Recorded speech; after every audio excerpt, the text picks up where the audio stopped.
अजी सुनते हो? सुनो तो सही। देखो तो जरा, माँ जी अभी तक नहीं आई। 9 बज गए हैं। रोज़ 8 बजे तक आ जाती हैं, पर 2-3 दिनों से आधे घंटे देर से आती हैं, और आज तो 1 घंटा हो गया है। प्रिया ने अपने पति से कहा, कहाँ जाएंगी? आ रही होगी तो चिंता मत कर। धीरज ने कहा, नाश्ता भी बनाना है, सारा काम भी पड़ा है, काम वाली भी नहीं आई है। अब मैं ऑफिस जाऊं या घर का काम देखूं? मेरे ऑफिस जाने का टाइम भी हो गया है, और मेरा नाश्ता टिफ़िन कुछ भी तैयार नहीं है। पता नहीं कहाँ रह गईं। मैं तो कहती हूँ आज पूछ ही लो उनसे कि ये सब क्या चल रहा है। कहाँ जाती हो आजकल?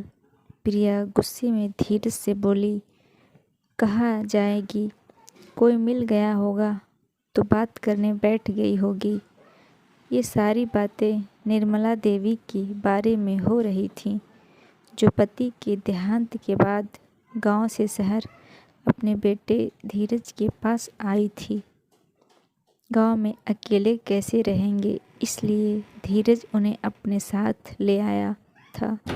जब से वो यहाँ आई, धीरे धीरे घर की सारी जिम्मेदारी उन्हीं के ऊपर आ गई थी। एक बेटी भी थी उनकी, जो विदेश में रहती थी। बेटा और बहू एक आईटी कंपनी में बड़ी पोस्ट पर थे। आज उनका 3 साल का पोता नर्सरी में था। उसे स्कूल से लाने छोड़ने की जिम्मेदारी भी निर्मला देवी जी की ही थी। पहले घर के सभी कामों के लिए काम वाली थी, और अब एक फुल टाइम मेड भी थी, जो आदि को संभालती लेकिन काम ठीक से करते नहीं। ये वजह बताकर सभी को हटा दिया। बस झाड़ू पोछा के लिए एक काम वाली आती थी। यह अपना ही घर है और ये अपनी भी तो जिम्मेदारी है। ये समझकर निर्मला देवी सारी जिम्मेदारियां अपने ऊपर ले लीं, लेकिन इतना करने के बावजूद उनकी कोई इज्जत नहीं थी। बहू तो कभी ठीक से बात भी नहीं करती थी। उसे तो सिर्फ काम से मतलब था। अपने बेटे से 2 प्यार के बोल सुनने के लिए उनके कान तरस जाते थे। एक दिन बहू फ़ोन पर बात कर रही थी, और उस दौरान कुछ ऐसा सुनने को मिला जो उनके लिए सहना मुश्किल था। प्रिया फ़ोन पर हंस हंस कर किसी से बात कर रही थी और कह रही थी कि अब तो आराम ही आराम है। आदि की भी चिंता नहीं रहती। माँ जी ने घर बड़े ही अच्छे संभाल रखा है, इसलिए तो उन्हें गांव से यहाँ लाए। मतलब उनके लिए पैसे भेजने की भी ज़रूरत नहीं, और काम वाली को जो पैसे देते थे वो भी बच गए। और एक काम तो बड़ा अच्छा हो गया, वो मतलब आदि को संभालने का, और वो भी एकदम फ्री में एक फुल टाइम मेड मिल गई। कितने नखरे होते हैं काम वाली के। मैं तो बहुत परेशान हो गई थी। आगे कुछ और सुनने की हिम्मत नहीं थी निर्मला देवी में। जिन्हें वो अपना परिवार समझती थी, उनके लिए वो सिर्फ एक फुल टाइम मेड थी। ये सोचकर वो भी बेचैन हो उठती थी, पर बहू को भी क्या दोष देना। उनका खुद का बेटा भी उनकी इज्जत नहीं करता था। कितने प्यार और अपनेपन से वो घर संभाल रही थी, लेकिन ये सब सुनकर बहुत दुख हो गया। निर्मला देवी के पति दूसरे के यहाँ मजदूरी करते थे, उसी से उनका गुजर बसर होता था। संपत्ति के नाम पर बस एक छोटा सा कमरा था, लेकिन दोनों बच्चों को कभी किसी चीज़ की कमी नहीं होने दी। दोनों यही सोचते थे कि हमारे बच्चे खूब पढ़ें लिखें और जीवन में कुछ बने। और धीरज उनकी अपेक्षा पूरी भी करता था। 12वीं पूरी करने के बाद आगे की पढ़ाई करने के लिए धीरज को शहर भेज दिया। अपना पेट काट कर दोनों ने रात दिन मजदूरी करके उसे इंजीनियर बनाया और उसकी मेहनत का फल कहो या कुछ और, धीरज का सिलेक्शन एक आईटी कंपनी में हो गया।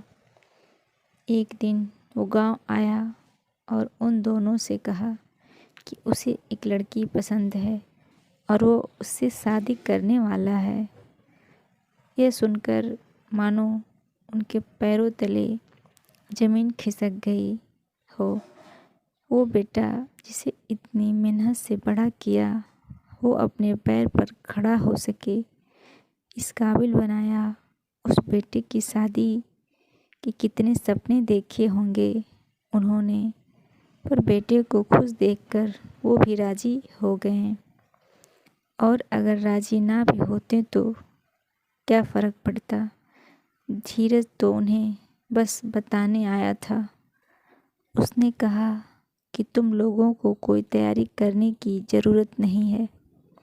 प्रिया के पापा ने सारी तैयारी कर ली है, आपको बस आशीर्वाद देने आना है। धीरज की शादी हो गई और वो अपने संसार में रम गया। पिताजी के देहांत के बाद गांव का घर बेचकर वे माँ को अपने साथ ले आया। आज भी वो आदि को स्कूल छोड़ने गई हुई थी, लेकिन रोज़ की वापसी आने के समय से 1 घंटा ऊपर हो गया था, इसलिए प्रिया चिड़चिड़ा रही थी। उतने में निर्मला देवी घर आ गईं। माँ कह रही थी, माँ कहाँ रह गई थी तुम? हम दोनों को कितनी चिंता हो रही थी। तुम्हारी धीरज ने कहा, सही कह रहे हो बेटा, चिंता तो होगी ना, घर का सारा काम जो पड़ा है। ऐसा क्यों बोल रही हो? मुझे तो ये चिंता हो रही थी कि इस अनजान शहर में कहीं रास्ता ना भटक गई हो। धीरज बोला, चलो तुम्हें अपनी बूढ़ी माँ की चिंता तो है, पर अब इस घर को तुम ही संभालो। मैं चली। निर्मला देवी बोली, जा रही हो? कहाँ और क्यों? दोनों एक साथ पूछ बैठे।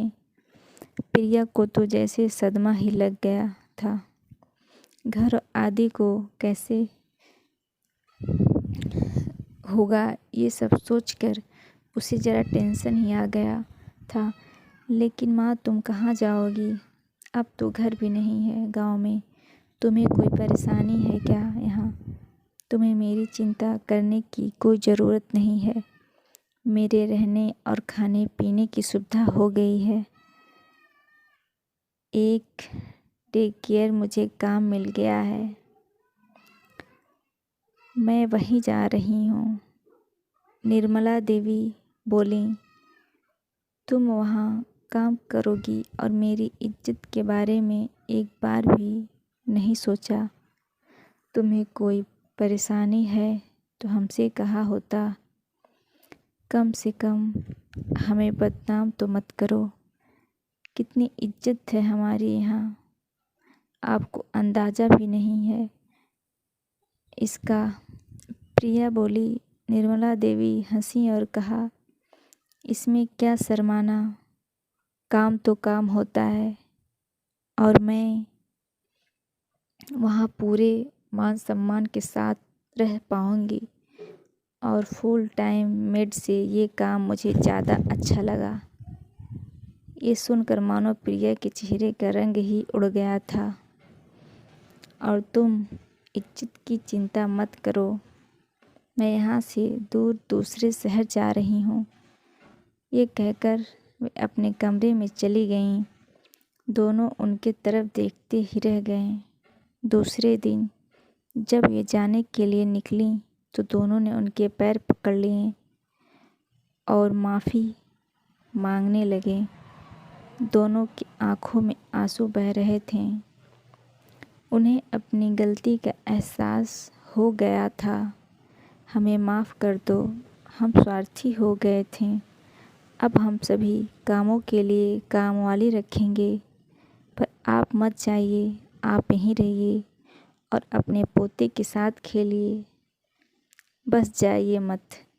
निर्मला देवी बोली, चलो अच्छी बात है कि तुम्हें देर से ही सही पर अपनी गलती का एहसास तो हुआ। और अपने कमरे में जाकर अपनी सहेली को फ़ोन किया और कहने लगी, तुम्हारा सुझाव तो काम कर गया। मेरे बेटे बहू को उनकी गलती का एहसास हो गया और आगे से वे भी सभी हंसी खुशी एक साथ रहने लगे।